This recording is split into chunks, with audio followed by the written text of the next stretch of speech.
된 것 같습니다. 그때 마태복음 16장 16절, 주는 그리스도시여 살아계신 하나님의 아들이시니이다. 이 복음의 말씀을 받았는데 정말 충격적으로 제게 부딪혀왔습니다. 그래서 이 복음을 언약으로 붙잡았는데 지금까지 응답이 오고 있어요. 이때부터 전도문도 열렸어요. 그런데요, 말씀은 반드시 성취되게 되어 있더라고요. 그래서 히브리서 4장 12절에 보니까 말씀은 살았고 운동력이 있다고 했습니다. 이렇게 계속 말씀과 복음을 듣고 현장과 훈련에 인도받으면서 한 가지 깨달은 것이, 어른들은 본론이 아니구나, 문이고 발판이구나, 그것을 알게 됐습니다. 그런데 그 어른들을 통해서 렘넌트들이 일어나는 것도 알게 되었어요. 그래서 이사야서 6장 13절, 그 중에 10분의 1이 남아있을 자도 오히려 이것도 삼킴받을 것이나 밤나무 상수나무가 뱀을 당하여도 그 그루터기는 남아있는 것 같이 거룩한 씨가 이 땅에 그루터기니라, 이렇게 이제 말씀을 하고 있죠. 그런데 그 중에서도 탑 렘넌트 복음 인재, 이들이 일어나야 된다고 하는 것을 말씀과 교사를 통해서 깨닫고 그것을 또 언약으로 붙잡고 인도받았습니다. 그래서 그것을 집중하며 25, 6년을 하루같이 이렇게 달려왔어요. 드디어 이제 지난주에 탑 렘넌트 훈련장인 RUTC 부지를 우리가 계약을 했지요. 이제 1년 안에 잔금만 치르면 완전 우리 것이 됩니다. 어떤 장로님과 또 우리 전도사님이 그런 말을 하더라고요. 이번에 이제 계약금 이렇게 이렇게 헌금으로 인도받고 이제 1년 후 잔금을 넣고 인도받아야 되는데 그것을 위해서 적금을 들었다라고 그렇게 감사 포럼을 하더라고요. 역시 다른 제자들로 참 다운 제자들이다, 그런 생각을 했습니다. 여러분들은 237 복음화를 위한 탑 렘넌트 복음제 서밋 클럽 운동을 통해 하나님의 전무후무한 역사를 보게 될 겁니다. 그래서 앞으로 여기에 참여한 모든 분들의 이렇게 응답받은 것을 기념책으로 만들어서 여러분 후대들에게까지 남겨주도록 할 것입니다. 정말 말씀의 힘은 대단합니다. 그래서 여러분, 말씀을 바로 받으면 다 살아나는 것입니다. 문제는 말씀을 막는 것이 좀 있죠. 그런데요, 개나 고양 이런 것들이 말씀을 막지 않습니다. 그런 것 때문에 시험 드는 사람은 없잖아요. 결국은 사람 때문입니다. 교회 문제를 일으키는 것도 사람입니다. 물론 복음을 못 누리는 사람들이겠죠. 그러면 우리가 그런 사람 때문에 말씀을 놓치면 되겠습니까? 중요한 사실은 렘넌트 7명 오히려 그런 사람들을 통해서 말씀을 붙잡았다는 겁니다. 지금 성경을 많이 외우라고 하는 말이 아닙니다. 말씀을 붙들라는 말입니다. 감람에서 주셨고 마가 다락방에 설된 그 말씀, 바로 138이죠. 오직 그리스도, 오직 하나님 나라, 오직 성령 충만이라는 이 복음과 언약입니다. 이걸 붙잡아야 됩니다. 근데 지금은 이 복음과 언약을 강단을 통해서 매주간 날마다 쏟아 부어주시고 있지 않습니까? 그래서 이 강단 말씀을 나의 온속으로 붙잡고 집중하는 겁니다. 어떻게 해요? 1장 14절, 오로지 기도입니다. 그래서 그것만 했는데 초대교회는요, 예루살렘과 온 유대와 사마리아를 넘어서 마게도니아와 로마까지 살려낸 것을 우리는 성경을 통해서 알고 있습니다. 정말 이 말씀을 하나님의 음성으로 받게 되시길 바랍니다. 그런데 우리는요, 큰 일은 이렇게 기도하고 또 말씀도 붙드는데 사소한 일들 혹은 이렇게 감정을 상하게 하는 작은 일들 때문에 말씀을 놓칩니다. 또 환경이 어려우면 놓치기도 하죠. 말씀을 붙잡으면서 하는데 자꾸 이렇게 놓칩니다. 저는 한때 밤낮 없이 현장을 뛰어다닐 때가 있었어요. 그런데 이상하죠. 한 1년 지났는데 완전히 산 거지가 되는 거 있죠. 그때 제가 뭘 깨달았냐, 내 힘과 내 열심으로 되는 게 아니라는 거였습니다. 그리고 깨닫고 훈련을 통해서 말씀에 집중했습니다. 여러분, 말씀을 얼마나 잘 붙들고 말씀에 얼마나 집중하느냐가 신앙생활의 모든 것입니다. 언약의 뿌리가 내려져야 되기 때문입니다. 자, 왜 이렇게 말씀에 집중풀을 내려야 합니까? 창세기 1장에 하나님이 무엇으로 천지를 창조하셨습니까? 하나님의 말씀입니다. 아담과 하와가 어쩌다 사탄에 당했습니까? 그 언약을 소홀히 여겼기 때문에 그렇습니다. 가인은 어쩌다 인류 첫 살인자가 되었습니까? 말씀을 소홀히 여긴 탓입니다.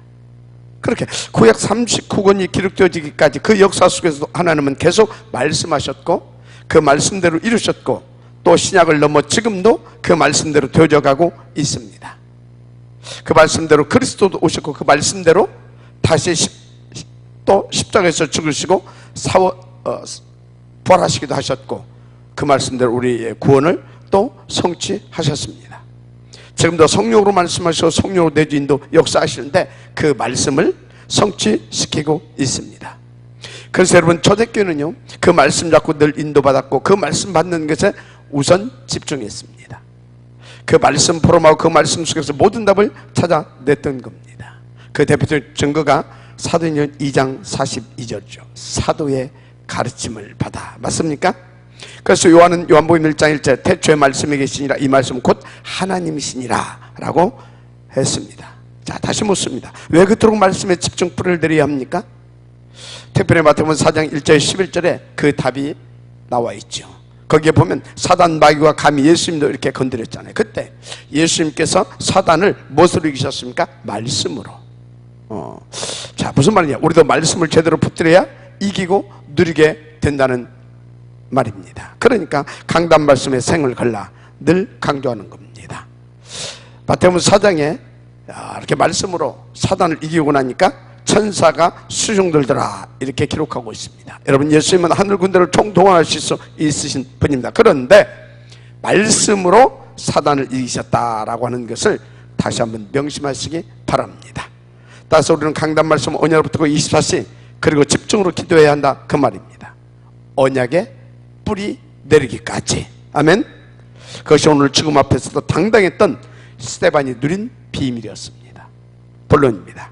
오늘 말씀 주제는 나는 무엇을 위하여 살고 무엇을 하다가 무엇을 위해 죽을 것인가. 굉장히 중요하죠.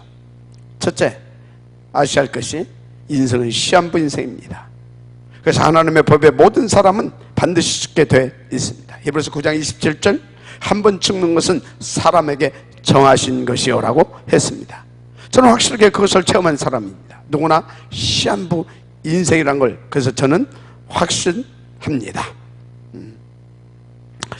자, 그렇다면 나는 한 번 사는 내 인생 무엇을 위하여 살 것인가? 정말 무엇을 하다가 무엇을 위하여 죽을 것인가? 고민해 봐야 되지 않겠습니까? 여러분, 죽음은 다시 말합니다. 누구에게 있는 일입니다. 창세기 3장 1절 10절 원주 이후에 생긴 일입니다. 또 성경에 보니까 종말도 있습니다. 개인 종말, 시대 종말, 지구 종말입니다. 누구도 부인하지 못하지 않습니까? 중요한 사실은 누가복음 16장 19절 30절 사후에 나타난 그 결과는 누구도 바꿀 수 없다라는 겁니다. 그러면 부자와 거지 나사로 두 사람 중 결국엔 누가 더 나은 삶을 살았습니까? 말할 필요가 없죠. 정말로 내 남은 인생 정말 무엇을 하다가 무엇을 위하여 죽을 것인가? 결론을 내는 생애 최고의 응답의 시간이 되시기를 축복합니다. 두 번째입니다. 그래서 인생을 멋진 작품 자체가 되게 하는 삶을 살아야 될 줄 믿습니다. 사도행전 11장 19절에 스데반의 환난을 인하여 라는 말씀이 나오죠. 이렇게 해서 생긴 교회가 안디옥 교회입니다. 스데반이 죽고 난 다음 만들어진 그 안디옥 교회가 여러분들과 전도자들을 만들어낸 아주 가치 있는 교회입니다. 중요한 것은 스데반이 돌에 맞아 죽을 때 세계를 움직일 전도자가 될 사울이 핍박자로 그 현장에 있었다는 겁니다. 이런 핍박을 100번이라도 받는 것이 큰 축복이겠죠. 스데반이 마지막 법정에서 뭐라고 했습니까? 이스라엘 민족이 옛날부터 복음을 놓치고 뭡니까? 또 전도자를 핍박했던 이야기를 쭉 했습니다. 그 이야기를 쭉 나열하면서 그리스도가 오셨는데 너희들이 십자가에 그리스도도 못 박았다 얘기를 한 거예요. 그리고 그 예수는 그리스도는 증거로 부활하셨고 우리는 그 일의 증이다라고 했습니다. 그래서 이를 갈고 스데반을 죽인 겁니다. 그런데 여러분, 바울이 누구입니까? 바울은 당시 최고의 율법학자의 존경받던 지도자 가멜리엘 교법사 밑에서 이렇게 수학한 그의 수제자였습니다. 바리새파의 미래였습니다. 당연 율법과 구역 성경에 능통한 사람이었습니다. 그 바울이 스데반이 돌에 맞아 죽을 때 어떤 생각을 했을까요? 그가 사도행전 9장 1절 3절 다메섹으로 예수 제자 잡으러 이제 잡아 죽이려고 가는 거죠. 그때 하늘에서 빛이 비쳤습니다. 그리고 사울아 사울아, 이 사울을 부르는 음성이 들렸습니다. 그러면서 뭐라고 했느냐? 나는 네가 핍박하는 예수다라고 하셨습니다. 바울이 충격을 받고 완전 무릎을 꿇었습니다. 그때가 바로 언제였었냐? 예수를 그리스도라 전한다고 스데반을 죽이고 또 핍박으로 가는 길이었습니다. 그 순간에 바울이 무슨 생각을 했겠습니까? 아, 스데반, 그는 알고 있었구나. 그렇다면 내가 쏘았던 거 아니냐?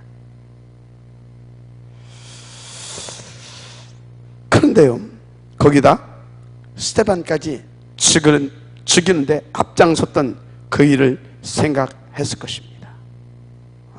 그래서 복음 전하는데 바울은 생을 건 것입니다. 자, 그래서 바울은 어느 정도 깨닫고 누렸느냐? 에베소 3장 8절에 나는 지극히 작은 자 중에 작은 자이다 그랬어요. 고린도전서 15장 8절 보니까 나는 만삭되지 못하고 태어난 자이다. 또 9절 보니까 그 이유 또 뭐라고 했느냐? 교회를 나는 핍박했다. 그러면서 5장 11절에 나의 낮은 것은 하나님의 은혜로 된 것이다. 그러면서 나는 자랑할 것이 하나도 없다. 조금 공부했던 것은 배설물로 여긴다. 자랑할 것이 하나 있는데 나의 연약함을 자랑하리라 그럽니다. 그렇게 고백을 했어요. 그러면 갈라디아 2장 20절에 뭐라고 말했습니까? 이제 내가 죽고 나는 없다고 합니다. 그래서 내가 다시 사는 것은 오직 그리스도 이 복음을 위해서 사는 것이다. 그렇게 고백을 합니다. 여러분들 바울처럼 하나님과 복음 앞에서 그런 마음과 자세를 가지고 또 중심을 가지고 있다면 문제될 것이 전혀 없습니다. 그런데 바울의 복음의 영향을 누구에게 가장 많이 받았겠습니까? 바로 스데반이겠죠. 여러분, 정말 나는 무엇을 하다가 무엇을 위해서 죽을 것인가 고민해 봐야 될 것입니다. 자, 그러면 스데반이 누굽니까? 스데반도 바울의 스승 가멜리엘 교법사 밑에서 바울과 함께 동문수학한 바울의 친구입니다. 서로를 평소에 잘 알고 있는 동무였던 겁니다. 그런 스데반이 어느 날 예수가 그리스도는 도에 미쳐서 돌아다니는 겁니다. 그럼 바울이 스데반이 어째 그렇게 된 것인가? 평소에 생각 안 했겠습니까? 그러다 어느 날 친구 스데반을 죽이는데 그 법정 증인으로 서게 된 것이죠. 그런데 죽어가면서 하늘의 영광을 보고 누리며 복음과 그 능력을 보여줬던 스데반을 보고 그의 갈등은 크게 잘했을 겁니다. 그 답을 다메섹에서 얻었던 것이죠. 하여튼 스데반은 지구의 상에서 처음이며 유일한 복음을 깨달은 전도자였습니다. 주는 그리스도시여 살아계신 하나님의 아들이십니다. 이 고백을 아는 제자였습니다. 성경대로 죽으시고 성경대로 살아나셨다. 성령 충만 받고 땅끝까지 증인이 되리라. 이 언약을 아는 전도 제자였습니다. 마가다락방에서 하나님의 능력을 체험한 다른 제자죠. 그리고 중직자로 뽑힌 단독 시스템화된 절대 제자였습니다.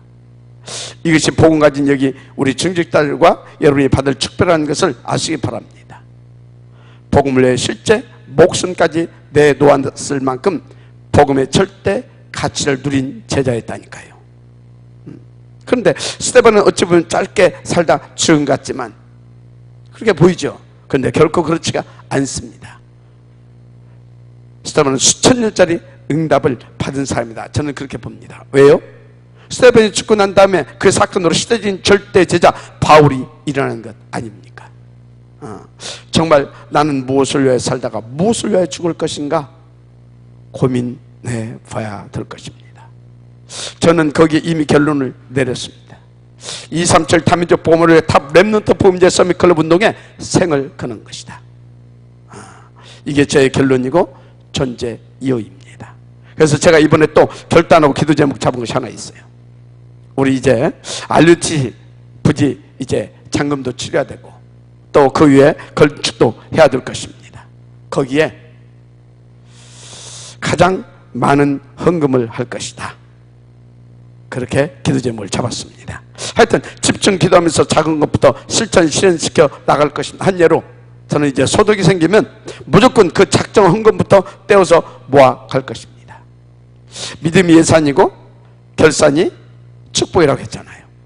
중요한 것은 하나님은요 이런 기도의 제목을 굉장히 기뻐 받으시고 응답 주시는 분이라는 겁니다. 여러분 한 번 왔다 가는 인생 아닙니까? 두 번 다시 없을 귀한 내 인생을 저는 그저 썩어질 육신 위에 살다 가는 것 저 스스로에게 절대 용납할 수가 없습니다. 오늘 여러분 모두 무엇을 위해 살다가 무엇을 위해 죽을 것인가 그 답을 얻고 결단되는 시간 되시기를 다시 한번 축복합니다. 독립운동가셨죠? 민영환 선생님이 이런 말씀을 했지요. 산자 가운데 죽은 자가 있고 죽은 자 가운데 산자가 있다. 또 도산 안창호 선생은 이런 말씀을 했습니다. 늙은 청년도 있고 젊은 늙은이도 있다 했습니다. 스데반은 죽은 것이 아니라 잔다라고 성경에 기록되었습니다. 많이 생각해 보아야 할 그런 말씀들이죠. 저는 오직 복음 전하다 오직 복음을 위하여 죽을 것입니다.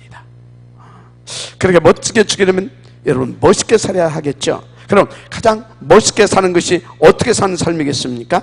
누가 뭐라해도 복음을 누리고 복음을 위해 사는 삶이다. 저는 그렇게 확신합니다. 그래서 우리의 사업도 복음 때문에, 나의 직장과 직업도 복음 때문에, 우리 렘넌트들 학업도 복음 때문에. 맞습니까? 마태복음 16장 13절 20절 그리스도가 고백되는 삶이죠.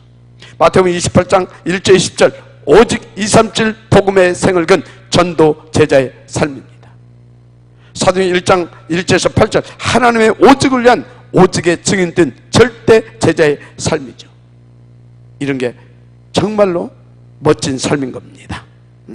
당연히 사도행 2장 1절 47절에 실제적 증거와 그 증인된 축복을 누리는 다른 시스템적 삶입니다.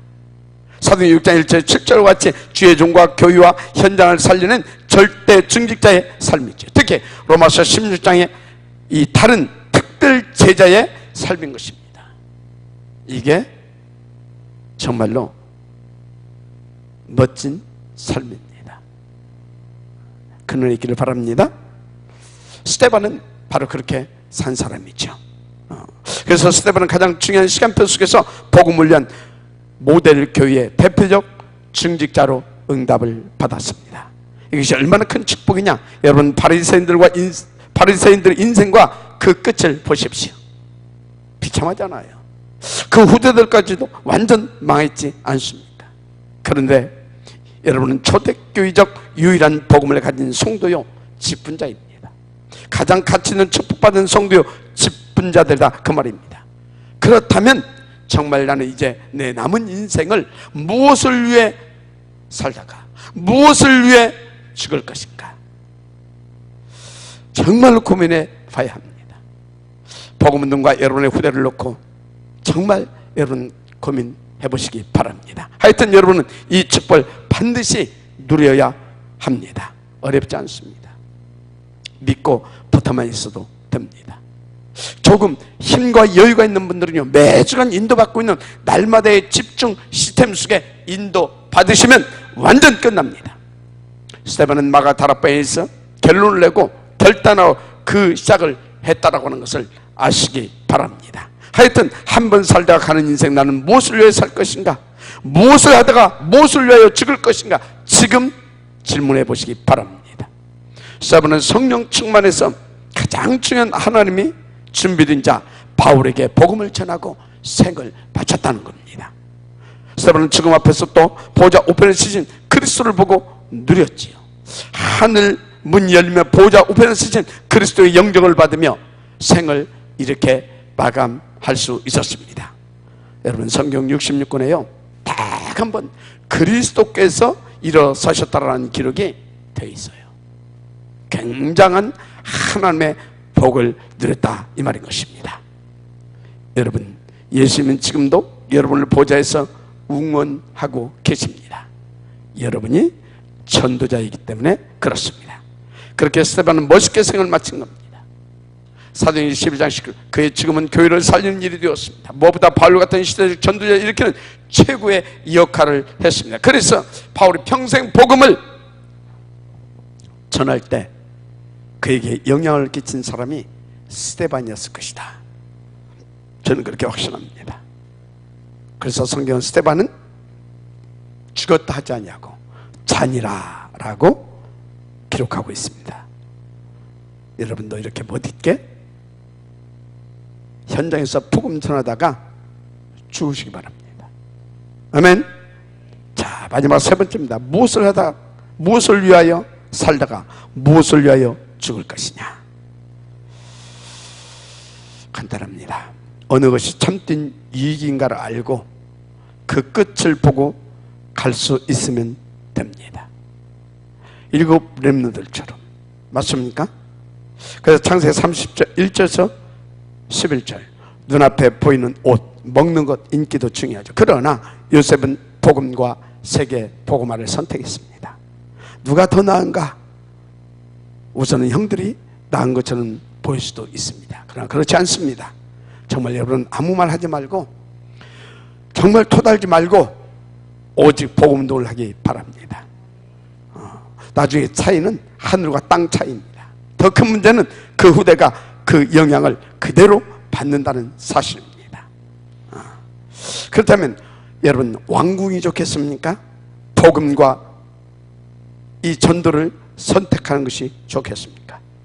모세는 당연히 왕궁을 선택했습니다. 어느 날 모세가 왕궁을 버리고 복음과 전도를 선택했습니다.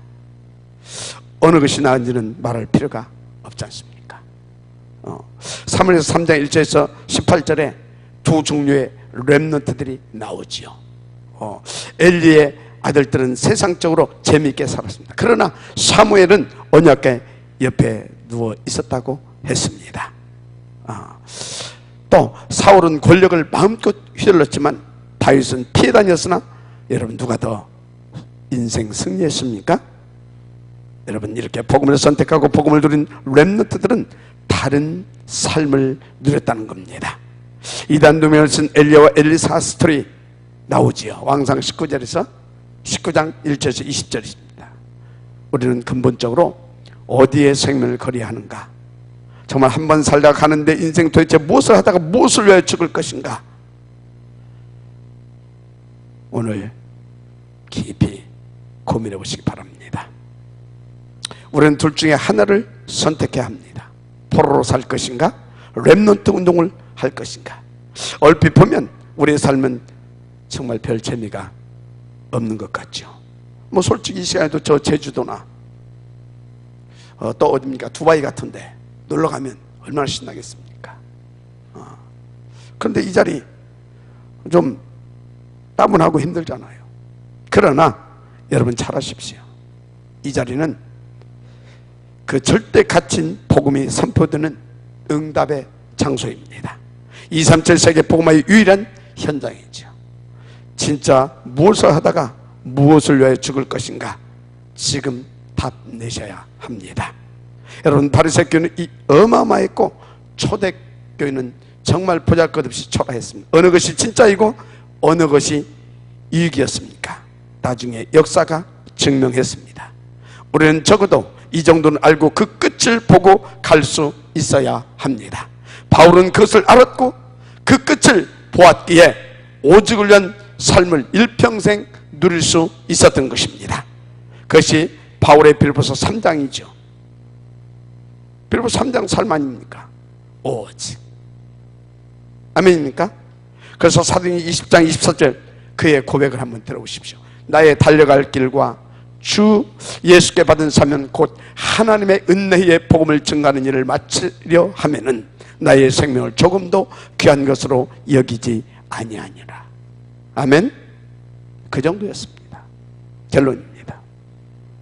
지금부터 기둥답 받기 위해 세 가지를 하십시오. 첫째, 여러분들은 먼저 여러분의 과거와 한계에서 빠져나와야 합니다.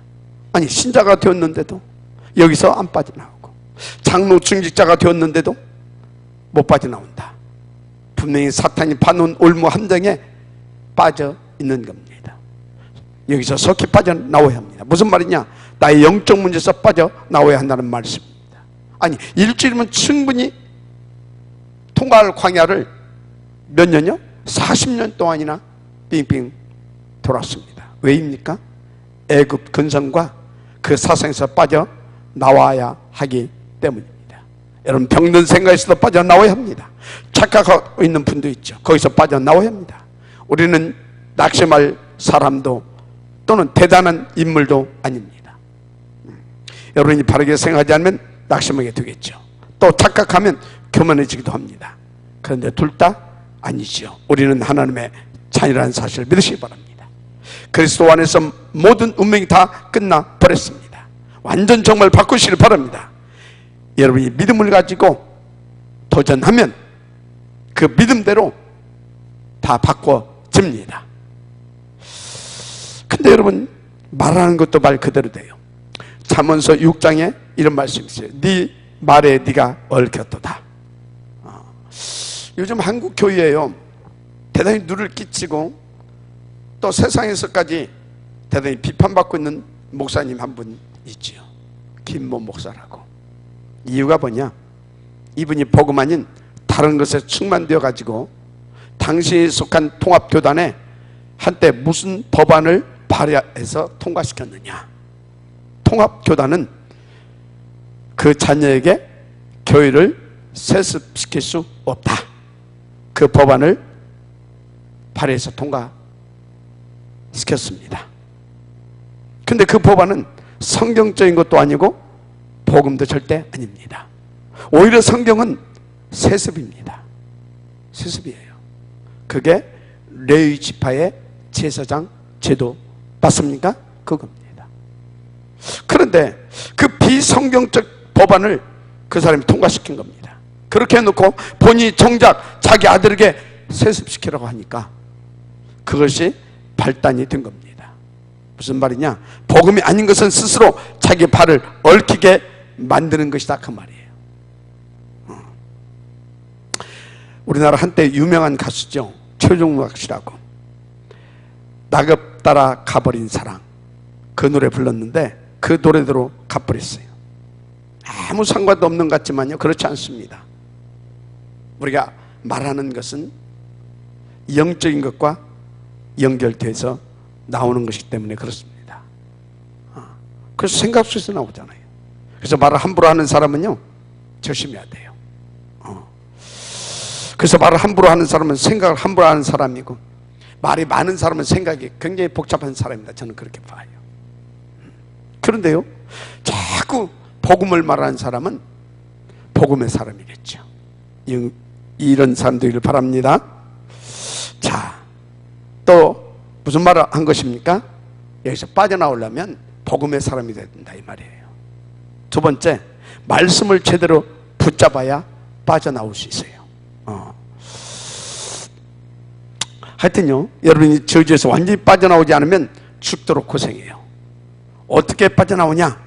다시 말하지만 말씀을 제대로 붙들어라, 이 말입니다. 그래서 여러분, 교회에서 봉사할 때도, 현장에서 무엇을 하든지 누굴 만날 때도 말씀을 붙잡고 인도받아야 성공시키는 겁니다. 말씀은 하나님의 말씀으로 살았고 운동력이 있기 때문입니다. 마지막 아멘 하시기 바랍니다. 말씀은 제천주의 능력이 있잖아요. 그래서 아무 조건이 안 되는 제가요, 오직 복음과 이 하나님의 말씀만 다 붙잡고 그 안에서 오직 탑 랩런트 복음제 서밋 클럽 운동만이 살기다라고 하는 그 언약을 붙잡고 달려왔는데, 진짜 하나님은요, 응답을 주셨고 지금도 응답이 계속 오고 있습니다. 여러분, 정말 이 말씀이 성취되어지는 체험이 되어지면 행복한 다른 삶을 살 수 있습니다. 마지막으로 여기서 정말로 제대로 빠져나서 누리려면 7가지 영적 시스템, 이거 날마다 집중 시스템 속에 붙어 있기를 바랍니다. 정무집이 굉장히 중요하죠. 왜냐? 성령 충만 인도 받아야 되기 때문입니다. 솔직히 7 시스템과 날마다가 나의 우선이 되면 끝납니다. 예배 성공만 해도 끝납니다.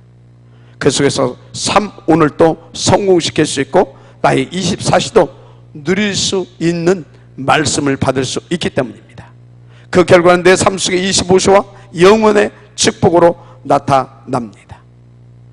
그래서 237 다민족 복음화의 지역된 삶을 누리게 되는 겁니다. 그래서 초대교회는 날마다 그 속에 있었던 겁니다. 5장 42절, 그들은 날마다 성전에 있든지 집에 있든지 예수는 그리스도가 가르치고 전도하기를 그치지 아니하니라.